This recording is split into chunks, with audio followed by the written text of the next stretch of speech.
one of the main things we've been focused on as an academy, consulting many different companies, is working on people's schedules. I mean, the salespeople and the leaders. Now, I know what you're thinking. Schedules, I hear this all the time.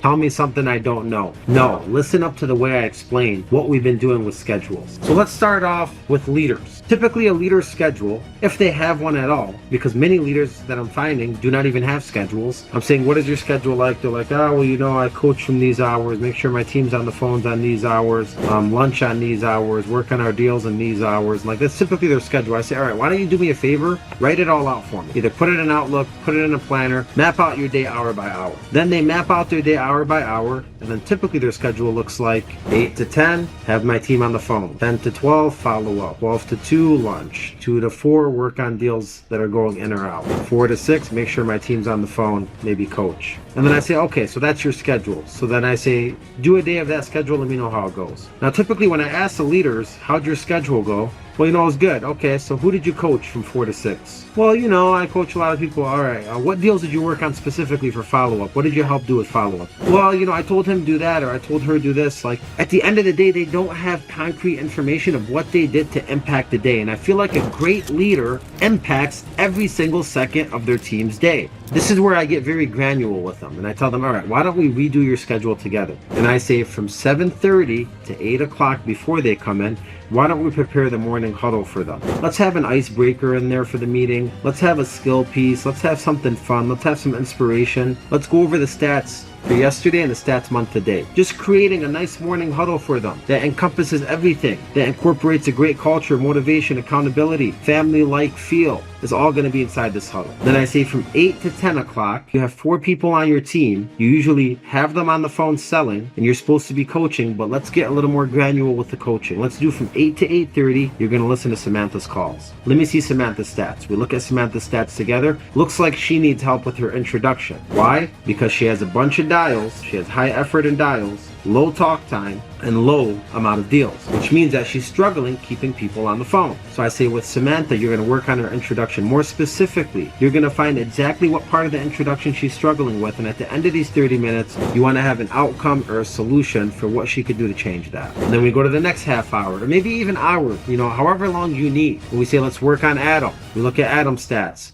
He has a lot of dials, he has a lot of talk time, but a low amount of deals, which means Adam's doing good on the introduction. He's keeping people on the phones, but he's not converting those deals. So what do we need to work on with Adam? Conversion, relationships, buying signs, creating trust. I said, why don't you listen to him for a half an hour and create some plays for him that he could start establishing better relationships with his clients and closing more deals. And we did that for every single hour of coaching. We broke it down to the individual person, what you're going to focus on and what you're going to take away. Now we have a clear plan of what we're doing to coach our people every single day. It goes to follow-up. I say, all right, you usually do follow-up. Why not in the follow-up, you're going to make a goal to get 3 deals from the follow-up. How are you going to do that? As soon as your team, you're going to create a text, an email, and a voicemail for your team to use when they follow up. So we're going to create a play for follow-up. Then you say whoever finishes it first, you'll get one of their hot follow-ups and you'll call it for them. Now we're creating an action plan with follow-up. We have accountability, making sure everybody gets it done, and you're getting involved. Then we went on to create one-on-ones every single day at lunch. Instead of just having lunch, have lunch with a different person every single day. Who's the person going to be? What do you think they need to talk about? How are you going to roll that out to them? And then we went on to working on deals and process. And we said, like, how are you going to work on these deals and process? Well, you're going to figure out what's going on with each one. We're going to create a tracker for them.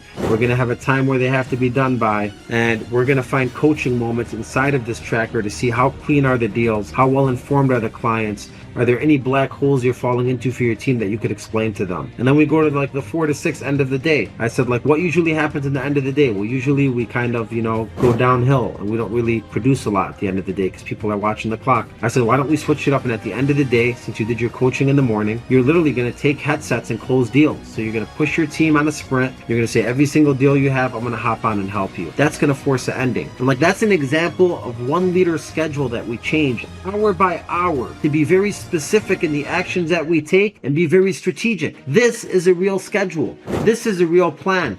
Now you may ask, how do you succeed at life? You got to succeed in your schedule. If I take a top leader schedule and I just duplicate it for my team and I do every single action that leader does, I'm going to have a better day than I was going to have without using that schedule. Let's move on to salespeople. As salespeople, what's your schedule for the day? Well, I'm dialing out this time, I'm following up this time, I'm having lunch this time, dialing out this time, working on deals and process this time, and I'm going home. That's the average person's sales schedule. They think it's like a task schedule is what it is. It's just what they have to do throughout the day. There's no strategy in it. So then how do we apply the same exact thing we did in leadership to sales? Well, we say, all right, so why don't we start your day a half an hour earlier in the morning? What are some things you could do for your business as a sales professional that could force a positive start, that could get the wood burning a little, start your little bonfire for the day? Because the earlier you start it, the bigger it's going to get. So we say, all right, why don't we do 5 hot texts to our clients? What are those texts going to say? Schedule that from 7:30 to 8:30. Why don't we do 5 emails that we could send out to our prospects? Why don't we do a new script or something that we could use on the phone for value? And why don't we warm up with going over the top objections we have and how we're going to respond to them? Like, that's a successful way to start your sales day. And then we go 8 to 10. I'm usually just dialing. Why don't we set a goal? I want to make 100 dials or have 5 great conversations, meaning 5 presentations, or get 2 deals. And you either have to get 100 dials, 5 great conversations, or 2 deals, whichever one you want to do, but you have to aim for one of those goals at the end of the 2 hours of dialing. Now we have something to look forward to. Now we're trying to accomplish something, and instead of getting burned out with the emotions of what's going on those dials, you're just chasing your process to have a good day, which is one of those 3 things. We move on to follow-up. How are we going to follow up? We're going to use this article that's going on today in the world. We're going to use that and leverage it in our texts, our emails, and our voicemails. Who are the clients we're going to follow up with? Who are we going to follow up with first? Who are we going to send to our leaders? And we get very granular in setting up the follow-up blocks with exactly what we're going to do for exactly what prospects we have. During lunch, should it just be lunch? Should you have lunch with a top performer?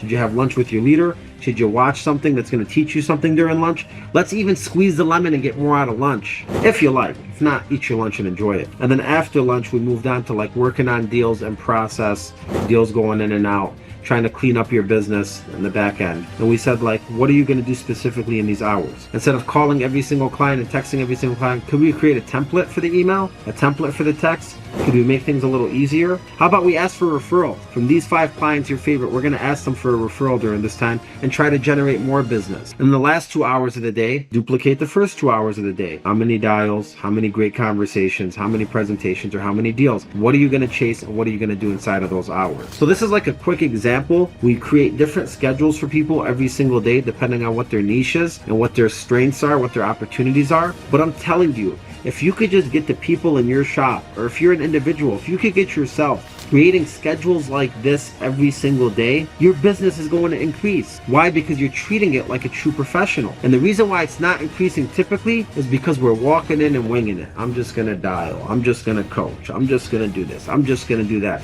Well, your results are going to be just this and just that, and your paycheck is just this, and your car is just that, and your house is just this, because that's the way you're treating your days. So if you want to master your life, master your schedule. Your schedule is your process. Think about it like the ingredients to a great sandwich. If I want to make a great sandwich, I'm going to follow the same exact ingredients to the great sandwich. I'm going to warm the bread up to the right temperature. I'm going to put the same exact toppings and dressing in the same exact order. And I'm probably going to have a pretty decent sandwich. Now, in sales or leadership, if you just put all the ingredients to a great, structured, strategic day from a top leader or a top salesperson like myself telling you what to do, and you duplicate those actions and you treat it like a test and you time block hour by hour, you're most likely going to have a pretty decent day. You're darn well going to have a better day than what you had before. And that's just one of the tips I have for you when it comes to scheduling. If you want to hear more, sign up to acezacademy.com. We do weekly coaching calls with a bunch of great people all across the country and a lot of great mentors that come out and speak. We have sales, mindset, and leadership virtual academies, interactive, ready for you right now.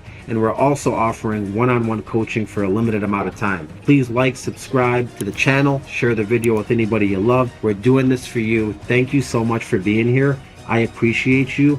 You are the uncommon amongst the uncommon, and you are going to be successful. Take the tips and run with them. It's the Acez, baby.